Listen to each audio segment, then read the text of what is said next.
हमरे देखो खाली टुकुर टुकुर। रिंकू रिकॉर्डिंग स्टूडियो शंकर लोहार दरभंगा। चोली पर लेजर लाइट बारऊ कर फुटा छौरा भुकुर भुकुर। चोली पर लेजर लाइट बारऊ कर फुटा छौरा भुकुर भुकुर। गे सखी भुकुर भुकुर। पिकअप पर से हमरे देखो खाली टुकुर टुकुर। डीजे पर से हमरे देखो खाली टुकुर टुकुर। चोली पर लेजर लाइट बारऊ कर फुटा छौरा भुकुर भुकुर। चोली पर लेजर लाइट बारऊ कर फुटा छौरा भुकुर भुकुर।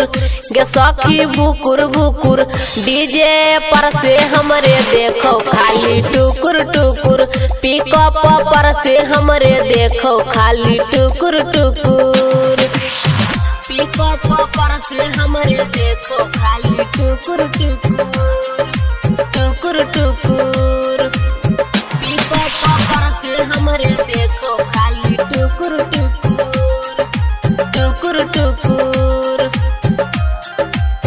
पिकअप पर से हमरे देखो खाली टुकुर टुकुर।